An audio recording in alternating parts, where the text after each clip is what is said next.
충만할 때 이 모든 일들을 감당할 줄 믿사오니 성령의 역사하심이 공간 가운데 이 자리에 함께할 모든 분들 가운데 임하여 주시옵소서. 그렇게 하실 우리 주님께 감사와 영광을 돌려드리오며 존귀하신 예수님 이름으로 기도합니다. 아멘. 할렐루야. 아침 예배 오신 여러분 가운데 우리 하나님의 은혜와 평강이 함께할 수 있기를 주님의 이름으로 축복합니다. 자, 오늘 함께 나눌 말씀은 사도행전 6장 1절부터 7절 말씀 되겠습니다. 사도행전 6장 1절부터 7절까지의 말씀을 제가 한 절, 여러분이 한 절 이렇게 교독하도록 하겠습니다.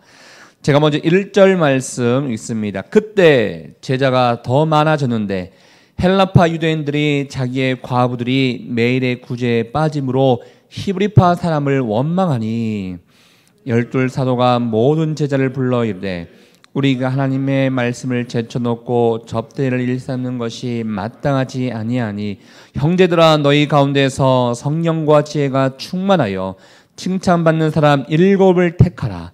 우리가 이 일을 그들에게 맡기고 우리는 오롯이 기도하는 일과 말씀 사역에 힘쓰리라 하니 온 무리가 이 말을 기뻐하여 믿음과 성령이 충만한 사람 스데반과 또 빌립과 브로고로와 니가노르와 디몬과 바메나와 유대교에 입교했던 안디옥 사람 니골라를 택하여 사도들 앞에 세우니 사도들이 기도하고 그들에게 안수한 함께 읽겠습니다.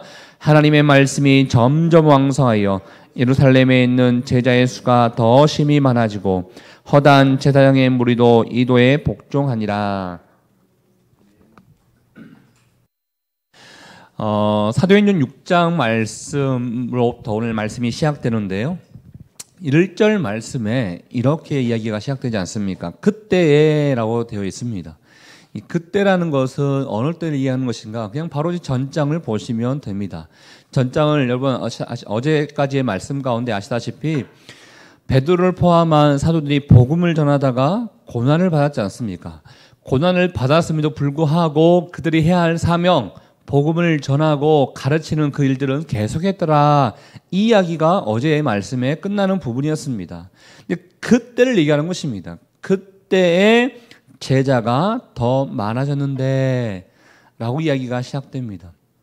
여기서 제자가 더 많아졌는데 라고 생각하니까 여러분에게 어떻게 다가오십니까?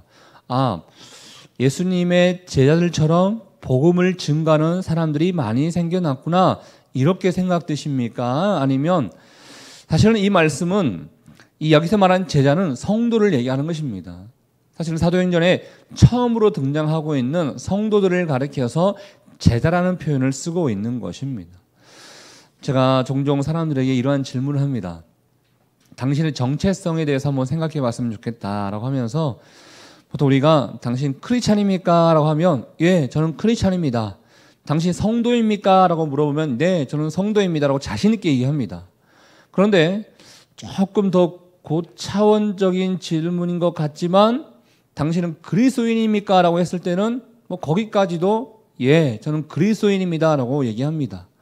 그런데 당신은 예수 그리스도의 제자입니까? 라고 물어봤을 때는 살짝 고민하는 사람들이 많이 있습니다.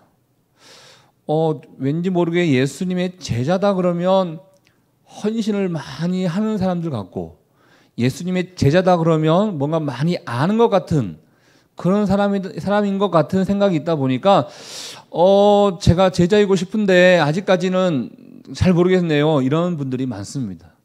여러분 제가 말씀드렸던 크리스찬, 그리스도인, 성도, 제자 다 같은 표현인 것입니다. 예수를 우리가 믿는다 그러면 예수님의 제자인 것입니다. 그런데 왠지 우리가 제자라 그러면 부담이 있다 보니까 자신 있게 고백하지 못하고 있는 것이지 예수님의 제자, 그리스도인, 성도, 크리스찬 다 같은 표현인 것입니다. 다시 한번 6장 1절 말씀에 그때 제자가 많아졌는데 쉽게 얘기해서 부흥했다는 것입니다.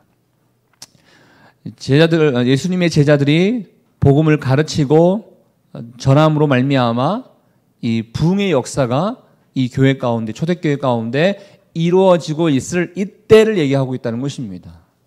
그런데 문제가 생겼습니다. 여기서 한 가지, 여러분, 교회가 부흥해도 또 부흥하고 있다 하더라도 교회에는 문제가 생길 수 있다는 것을 우리는 늘 염두에 두고 있어야 됩니다. 아니, 이 제자들이 고난 가운데서도 복음을 전했는데, 고난 가운데서도 복음을 가르쳤는데, 성도의 수가 많아졌고 제자의 수가 많아졌는데 어떻게 이 교회에 문제가 생길 수 있단 말인가? 사람 사는 곳은 다 문제가 있을 수밖에 없다는 것입니다. 초대교회에 어떤 문제가 생겼습니까? 부흥했음에도 불구하고 어떤 문제가 생겼습니까? 바로 1절 중반부터 후반에 보면 헬라파 유대인들이 자기의 과부들이 매일의 구제에 빠짐으로 히브리파 사람을 원망했더라라는 것입니다. 여기에 두 부류가 나오죠.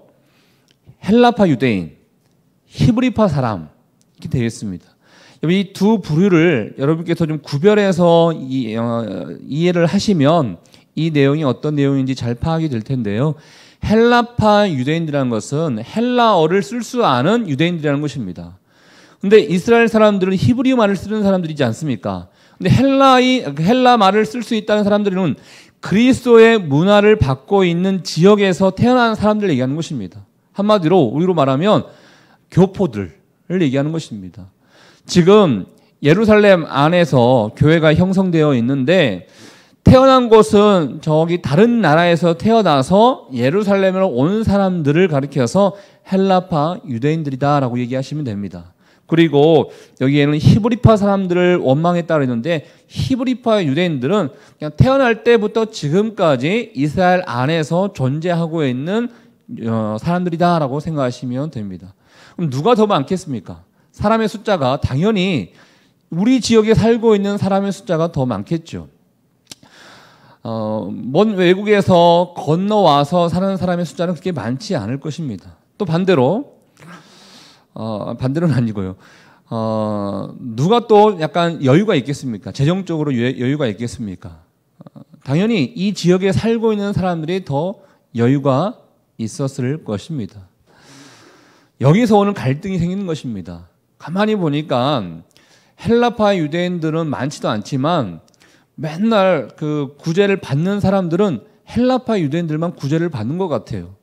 그래서 히브리파 유대인들이 봤을 때 왜 맨날 저 사람들은 이렇게 한번 우리가 대접을 했으면 저들도 대접할 수 있어야 되는데 왜 맨날 우리 지역에 살고 있는 사람들만 물건을 내놓고 먹을 것을 주고 저들은 맨날 받기만 하지? 라는 생각을 가지고 있는 사람들이 행해할 수 있겠죠. 또 한편으로는 사실 우리가 관심이 가까이 있는 사람들은 더 관심이 있고요. 멀리서 온 사람들은 저 사람이 저런 형편에 있는지 없는지 모를 때도 있습니다. 그러다 보니까 우리 지역에 살고 있는 사람들 중에서 가난한 사람들은 내 눈에 더 잘 띄는 거예요. 아, 저 사람은 어려운 사람이지. 저 사람 기꺼이 내가 도와줘야 되지. 그런데 저 멀리서 온 사람들은 저 사람이 가난한지도 잘 모르는 것 같아요. 그래서 관심을 갖지 못할 때가 참 많이 있었던 것 같아요. 그런데 그런 상황 안에서 헬라파 유대인들의 사람들의 마음이 섭섭한 마음이 생겨나게 됩니다. 왠지 우리를 무시하는 것 같은 생각이 듭니다. 편애한다고 생각이 듭니다. 그래서 쌓고 쌓다가 원망을 하게 됐다라는 것입니다. 근데 이 원망이 잘못 비춰봤을 때는 뭔가 교회 안에 파벌이 생긴 것 같은 느낌을 우리에게 줄 때가 있습니다. 이런 문제가 초대교회 가운데 생겨났다는 것입니다. 이 문제가 생겨났을 때 특별히 예수님의 제자들이 어떻게 이 문제를 해결하는 것인가 오늘 말씀을 통해서 우리에게 알려주고 있는데요. 우리 2절 말씀 같이 한번 읽어보겠습니다. 자, 12 사도가 모든 제자를 불러 이르되 우리가 하나님의 말씀을 제쳐놓고 접대를 일삼는 것이 마땅하지 아니하니 12 사도라고 표현되어 있네요. 이제 사실은 오늘 말씀부터는 그러면 제자와 사도 이렇게 말씀을 분리해서 단어를 분리해서 사용하는 게 좋을 것 같은데요. 12 사도가 모든 사람들을 불렀습니다. 여기서 인정을 했다는 것입니다. 아, 그래.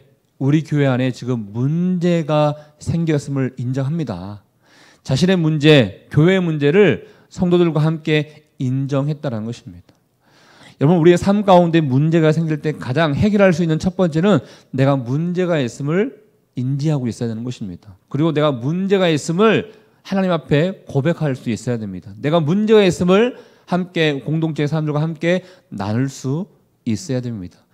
문제를 문제로 생각하지 않고 문제를 그냥 감싸 안고만 있는다 그러면 결코 해결할 수 없습니다.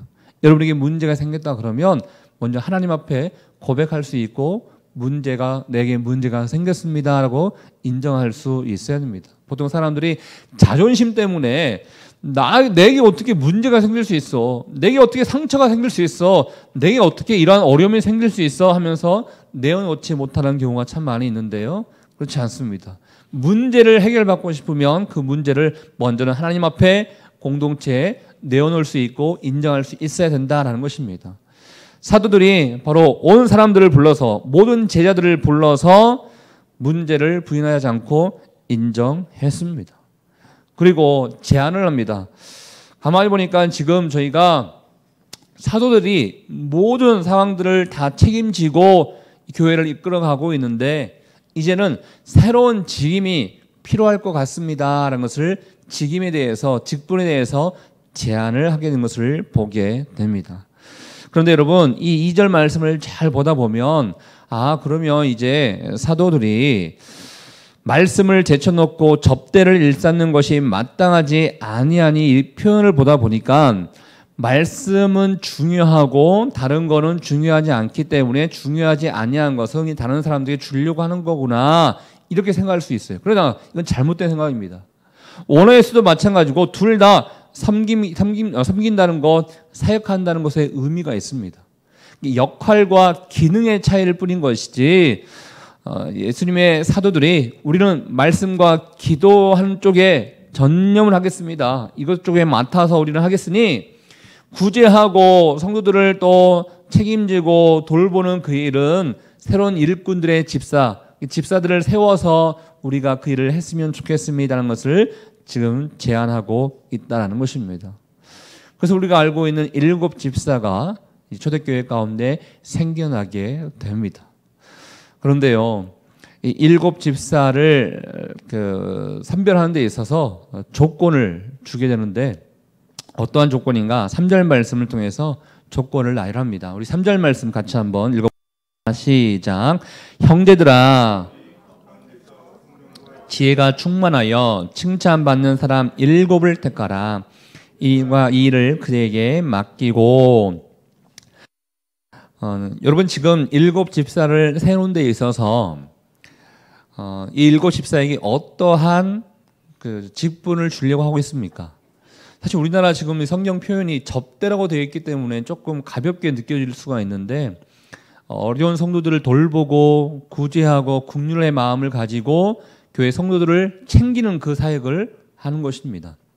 그런데 만약에 이 사역을 내가 가볍게 생각한다 그러면 여기 3절에 나와 있는 성령과 지혜가 충만하여 칭찬받는 사람을 보라고 했지 않습니까? 아니 뭐 이런 일을 하는 데 있어서 굳이 이렇게까지 부담스러운 조건들을 내세울 필요가 있는가라고 생각할 수도 있을 것입니다. 그렇지만 아까 제가 2절 말씀을 설명할 때 말씀드렸던 것처럼 말씀을 가르치고 기도하는 그 일은 거룩한 일이요 나머지는 가벼운 일이 아니라는 것입니다. 하나님이 우리에게 맡겨놓으신 모든 일들은 다 중요한 것이에요. 결코 중요하지 아니하는 것이 없습니다. 그렇기 때문에 이 일을 하기 위해서도 저 일을 하기 위해서도 성령과 지혜가 충만하고요 칭찬받는 사람들이 필요하다는 것입니다. 제가 사실은 이 말씀을 묵상하면서 제가 사실 조금 걸리는 부분이 뭐냐면 제가 이제 청년부 공동체를 담당하고 있는데 청년부 공동체가 이제 더 바이블을 끝나서 순을 조금 더 많이 이렇게 필요로 하고 있어서 순장들을 컨택하고 있거든요. 근데 이 말씀을 묵상하는 사람들 가운데 목사님, 저는 성령과 지혜가 또 칭찬받는 사람이 아니기 때문에 저는 결코 일을 할 수가 없습니다라고 혹시나 저에게 이렇게 거절할까 봐서 사실은 이 말씀을 묵상하면서 이 말씀을 잘못 이해하고 잘못 해석하면 안 되는데 라는 생각이 들었어요. 그렇지만 저는 이 말씀을 이렇게 우리가 좀 받아들였으면 좋겠습니다. 아, 교회 일을 한다 그러면, 주의 일을 한다 그러면 성령과 지혜와 또 많은 사람에게 칭찬받을 수 있도록 노력해야겠구나, 이렇게 좀 받아들였으면 좋겠어요. 저도 마찬가지고 또 이미 집사요, 권사요, 장로요, 어떤 교회 안에서 사역을 맡고 있는 모든 사람도 마찬가지인 것입니다. 하나님의 일을 하는 사람들은 성령과 지혜가 충만해야 되구나. 또 많은 사람들, 보통 제가 이제 교육자들이 이렇게 장난 삼아서 이런 표현을 쓰거든요.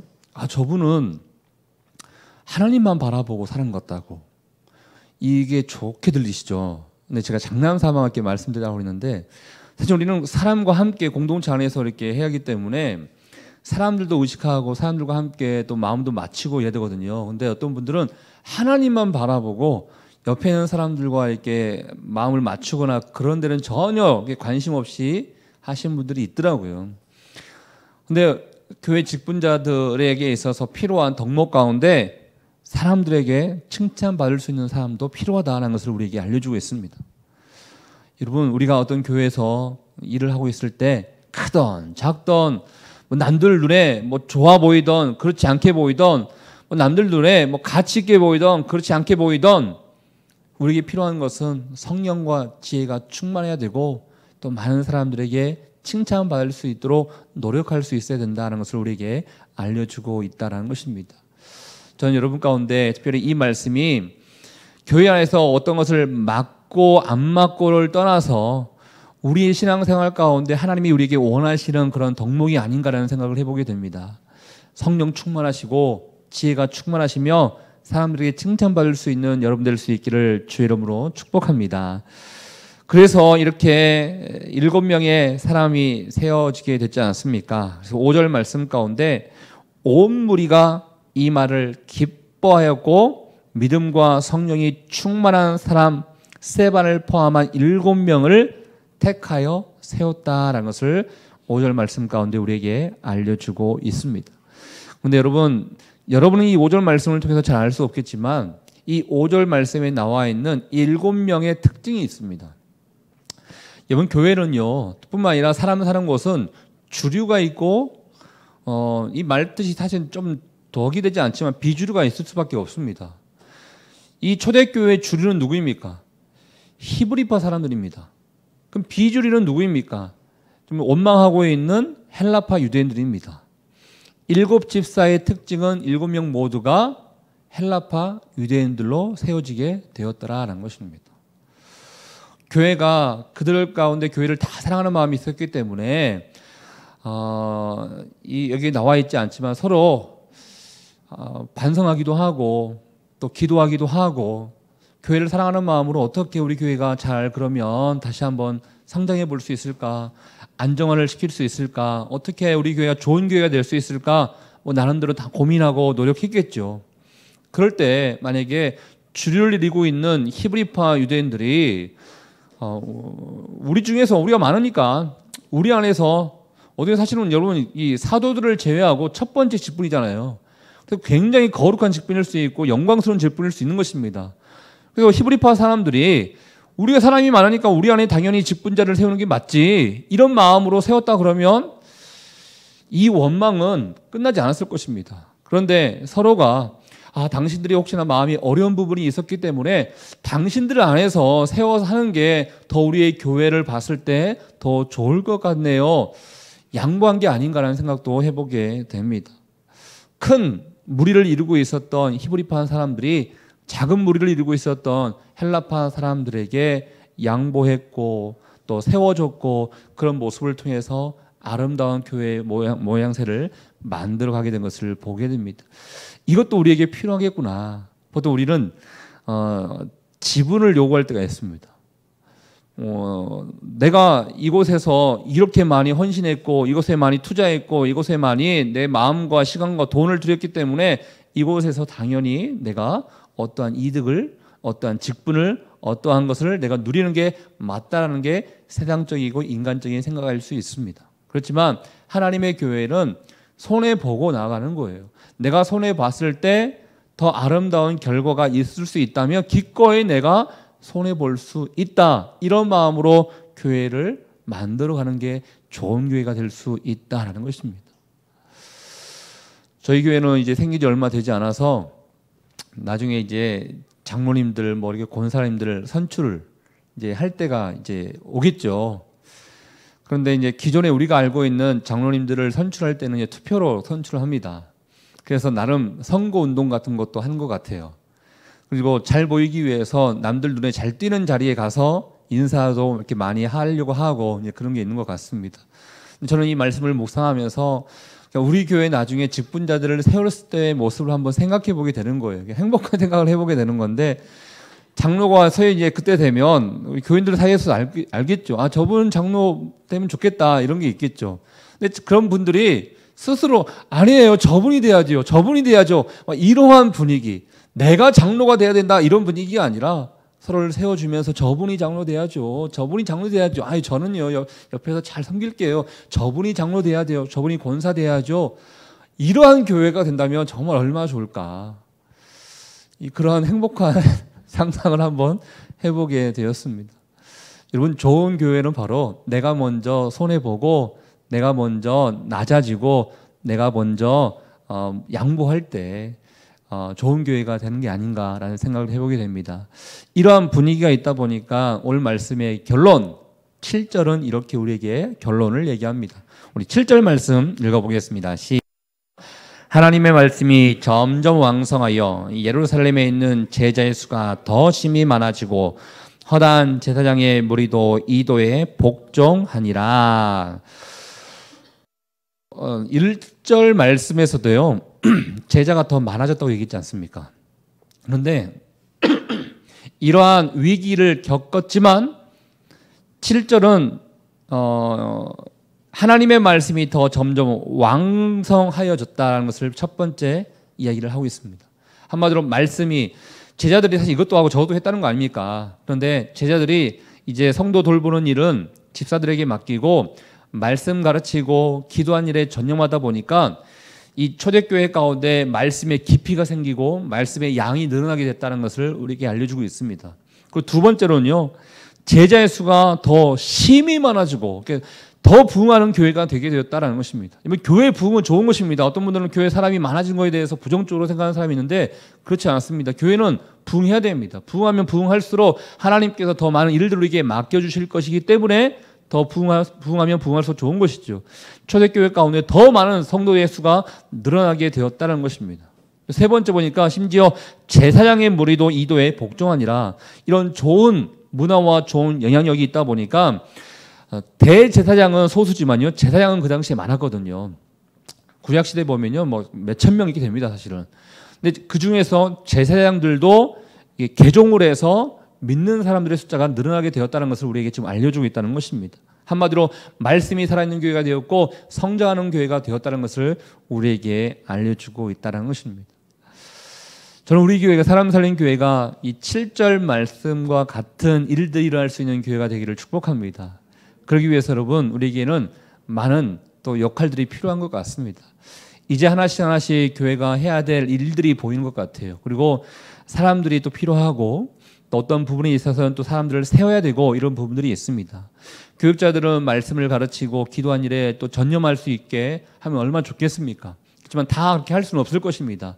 그렇지만 함께 교회를 이루기 위해서 크던 작던 내가 열심으로 그 일을 감당하고 그 감당한 그 사람들의 덕목이 말씀 충만, 은혜 충만, 성령 충만, 지혜 충만, 믿음 충만, 사람들에게 칭찬받는다면 아름다운 교회의 열매가 반드시 나타나게 될 줄 믿습니다. 여러분, 한 사람 한 사람이 이 아름다운 교회, 아름다운 공동체를 위해서 교회에 쓰임받을 수 있기를, 또 헌신할 수 있기를 주님의 이름으로 축복합니다. 우리 같이 한번 기도하도록 하겠습니다. 이 시간에 기도할 때 먼저는 여러분 자신을 위해서 기도하십시오. 하나님, 믿음 충만하기를 원하고 지혜 충만하기를 원하며 말씀 충만하기를 원하고 무엇보다도 사람들에게도 칭찬받을 수 있는 하나님의 사람이 될 수 있기를 원합니다.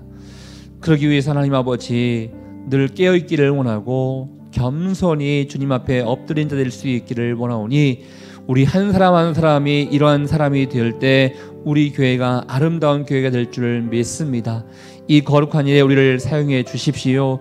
우리에게 크던 작던 하나님께서는 모든 것들을 다 중요하게 여기시고 결코 헛된 것 없다는 것을 우리에게 알려주고 있습니다. 하나님, 우리 교회 안에 또 많은 직분들이 필요하고 또 많은 봉사들이 필요하고 또 많은 일들이 필요할 때 하나님 아버지, 많은 사람들 가운데 은혜를 부어주셔서 필요한 곳곳마다 사람들을 세워 주시옵소서. 우리 같이 한번 여러분 자신을 위해서, 우리 사람 살리는 교회를 위해서 우리 같이 한번 기도하도록 하겠습니다. 하나님 아버지 감사합니다. 오늘도 우리 가운데 함께 하시는 하나님을 찬양합니다. 아버지, 사람 살고 있는 이곳에 문제가 없을 수 없음을 우리가 또 한번 생각해 보게 됩니다. 이와 하나님 아버지여, 문제가 있을 때 먼저 주님 앞에 모든 것을 맡기고 하나님 앞에 기도하는 자 될 수 있기를 원합니다. 거룩하신 하나님 아버지, 하나님의 마음을 품고 나가는 인생이 될 수 있기를 원하오니 오늘도 우리 삶 가운데 은혜를 베풀어 주시고 아버지의 영광 안에 가는 자 될 수 있도록 주님 인도하여 주시옵소서. 하나님, 주님께서는 우리의 모든 것을 다 알고 계십니다. 거룩하신 하나님이시여, 우리 가운데 좌정하여 다스려 주십시오. 우리에게 믿음을 허락해 주십시오. 지혜를 허락해 주십시오. 성령 충만을 허락해 주십시오. 그리고 하나님, 많은 사람들에게도 칭찬받을 수 있는 사람들 될 수 있기를 원합니다. 이 사람들로 우리가 아버지의 교회를 만들어 갈 때 우리 교회가 아름답게 성장해 될 줄 믿사오니 사람 살린 교회를 주님 축복하여 주시고 이 땅 가운데 많은 사람들에게 그리스도의 아름다운 영향력을 끼칠 수 있는 교회 될 수 있도록 주님 인도하여 주시옵소서. 아버지께서 함께 해줄 줄 믿습니다. 은혜를 더해 주시고 충만한 은혜를 우리 가운데 함께하여 주시옵소서. 주님 감사합니다.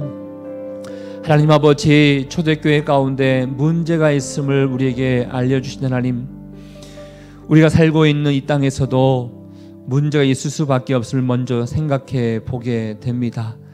그렇지만 이 문제를 해결하기 위해서 예수님의 사도들이 또 성도들이 어떠한 마음을 가지고 이 문제들을 해결했는지를 우리에게 가르쳐 주신 하나님, 이 말씀 가운데 우리가 깨닫고 은혜가 임하여 아름다운 교회를 만들어가는 데 쓰임받는 우리와 교회 될 수 있기를 원합니다.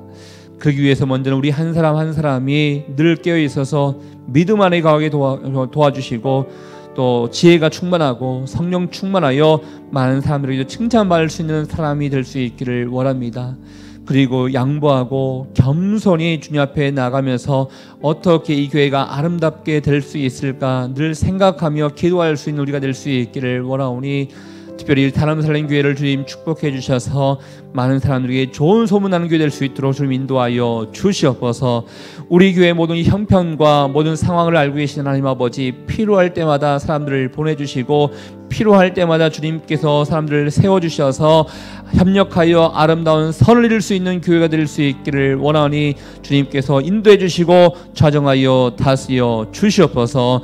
오늘도 우리가 하루를 살아갑니다. 오늘 하루의 삶 가운데 우리에게 원하시는 그 뜻을 아름답게 펼칠 수 있기를 원하오니 우리를 사용해 주시고 아버지의 마음을 가지고 나아가는 인생 될 수 있도록 인도하여 주시옵소서. 그렇게 하실 주님께 감사와 영광을 돌려드리오며 지금 이 시간 우리 인생의 길과 진리와 생명 되시는 예수 그리스도의 은혜와 하나님 아버지의 그 크신 사랑하심과 성령의 교통 위로 충만하심이 믿음과 말씀과 지혜 충만하여 아름다운 교회를 함께 만들어가고자 원하는 주의 백성들 한 사람 한 사람 머리 위에 우리의 가정과 우리의 일터와 우리의 사람 살리는 교회 위에 이제부터 영원토록 함께하기를 간절히 축원하옵나이다. 아멘.